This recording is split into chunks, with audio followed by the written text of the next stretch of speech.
How is everybody doing? It's January the 12th, 2018. I want to have a conversation with you about faith, and I want to have a conversation with you about works, and I want to share with you what happens when you put the two together. As you hear, people make New Year's resolutions, they make plans, they make verbal commitments, but within a week or two, you see their action is not lined up with their verbal commitments. The gym's empty, their business training, their seat that they're supposed to be sitting in is empty.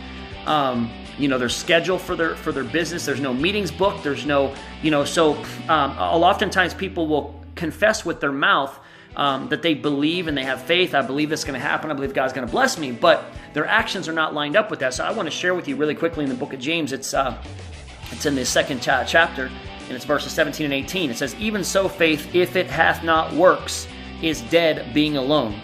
Yea, a man may say, Thou hast faith, and I have works. Show me thy faith without thy works, and I will show thee my faith by my works." And so, guys, that is so powerful. That is so powerful because those of you that think you're going to have success in anything without applying the work into it. For example, let's not talk business for a second. Let's talk at home. With myself and my situation, you guys, when my wife and I were going through troubles and difficult times, see, it was easy for me to say, I'm going to try harder. How many of us have been in a situation? Oh, honey, I'll try harder in the midst of an argument or in the midst of a situation. I'm gonna get better. I'm gonna do what I have to do.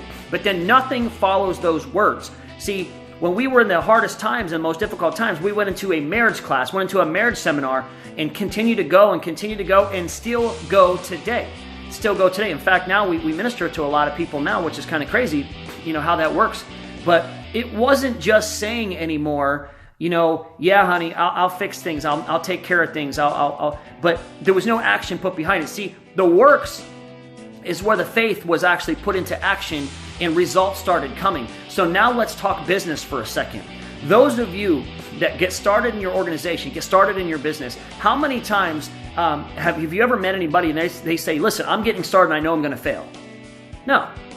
But the reality of it is people's vision dissipates week after week after week because they don't continue to put action to their faith. See, I don't believe that people get rewarded in their first week or 30 days in business, and that's why so many people quit. They believe that God is going to unleash His supernatural power onto you in your first 30 days before you lose your commitment. That doesn't work like that. God might not pour into you. See, you have to be tested and tested and tested.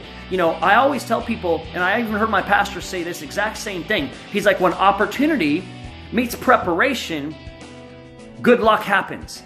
Luck takes place when opportunity and preparation meet each other. See, opportunity is given to almost everybody. Everybody is given opportunities in life. I don't care how down or how low or whatever your financial status is or whatever your marital status is, whatever it is, everyone is provided with opportunities. But the problem is we don't take the opportunity to be prepared. See, the preparation is where the faith comes into place. Do you go to training? When nothing's happened in your business? Do you go and prepare? Do you go to marriage counseling? Do you go to marriage classes when there's no issues in your marriage? Do you go, see, you are preparing for the things that the enemy's going to bring at you into the future when you do those things. So I always give this scenario, and I just spoke this last night at a seminar, but David was prepared when Goliath entered. He already knew how to use the sling. He already knew how to have an excellent aim because he had practiced that skill. Now, I don't believe David knew in advance that opportunity was going to come to change the entire world with the story of David and Goliath. I don't believe he knew that was coming, but I believe that he was prepared for the opportunity when it came. I believe that he was ready. People were ridiculing him, talking about how small he was, talking about how he was never going to accomplish anything. He was the smallest of all of his brothers, but yet he was the one that was chosen. Now, why is that? Because he was the most willing. Is that you? Are you somebody who's prepared in training? Are you training for a fight? See, Buster Douglas, as some of you know this story, was prepared because he found out a short time before he was about to fight Mike Tyson. He was prepared because his mom passed away. He said, I'm going to win this fight for my mom. See, Mike Tyson wasn't prepared to go up against somebody who was prepared to battle him. See, most people that stepped in the ring with Mike Tyson already knew the stats, already knew that most people don't make it past the first round. So I'm just going to train to get my check. I'm just going to train to try to last a couple seconds and cash out, and I'm good, and I'm rich for about 6 months. See, Buster Douglas had a different purpose when he went into that fight. He said, my mom just passed away and she believed in me. And she went out believing in her son when she died. So he went in with a whole new purpose. See, he was prepared for that fight. He didn't get lucky. He was prepared to beat Mike Tyson. I believe he was training in his mind knowing that Mike Tyson was going to fall. So what is that giant in your life? And are you prepared? Can he even bless you? Can you even handle the blessing? Are you prepared to receive what he has for you? Because part of the reason why we don't have an abundance right now, part of the reason why people, don't have 1,000 reps coming in their business in a month, or some reasons why, we don't have that abundance and overflow in our bank accounts, because we couldn't handle it. We're not prepared for that opportunity. How do you get prepared for an abundance to hit your bank account? First of all, are you tithing and giving on what you have currently right now? Are you at a place where you're trusting God enough? Okay, so let's just say you make $500 in a week. Are you tithing $50 onto that $500 currently right now? Because if not, there's a really good chance that you're not prepared for what God has in store for you. He's waiting for you to put your faith into action and show, God, I trust in you.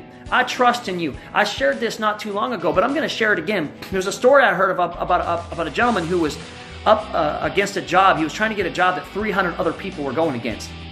And the reality of what took place, you guys, was, he had like $80 left to his name. He could have went out and bought groceries. He could have went out and bought stuff for his family. He went out and bought a pair of work boots. He said, honey, I'm going to spend this money that we have left on these work boots to get this job. And the miraculous part about that story is, guess who got the job out of 300 people? The one who put his faith into action, therefore he got it. I'm going to tell you, that's how you get every blessing in this life, is when you apply your action, your conviction, put your words to use and put your words to action and make things happen, you guys.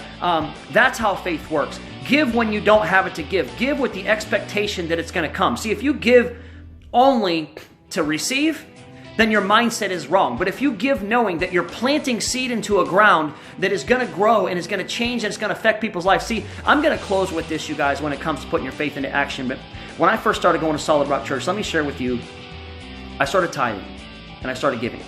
And let me tell you what I saw just recently. I didn't know what I was giving to. When I first went there, I just knew it was a big church. I didn't know what I was giving to, but God just told me to give. And so I started giving. And I met with one of the pastors in Honduras that we support, and he came to our church and he said, we had an opportunity. Pastor Darlene, which is my pastor, she said, listen, we're going to help you get a church started out there, and it was going to cost several $1,000s to get it started. And Pastor Darlene was informed that they had no water. The women and children were walking 6 miles to gather water, to go bring water so they can bathe and drink and just be healthy. And Pastor Darlene found out about this, and these people in Honduras, this is what they said: if we have a choice between taking the money and building a church right now or getting running water, we want the church first. Wow. That's why we give. Because when they told that story at church, I was impacted so heavily to know how selfish I had been, how selfish when that offering plate was being passed by, how selfish, because I was able to go home and turn on my water. In fact, I could grab a Coke if I wanted to, with the refrigerator that was plugged in and a light that comes on, and it's cold inside of there, so the water was cold. I felt so convicted when I heard that testimony. I said, hey, give us the church. The water will come later. My pastor, because of givers, was able to say, you know what, we're going to do both at the same time. We'll build both. Guys, that is what happens when faith is put into action. Your life can be changed forever. See, that city was blessed beyond measure. Now they're on dozens of churches now. It's not just the one church. They're on dozens of churches. That's what happens. God can bless that. We have churches in America that can't grow 1 ounce, 1 bit, because we won't talk to one person about God because we're afraid of what people think. But in other countries, they are flourishing, they're blossoming, and I think we need to take that to the United States. So who's with me?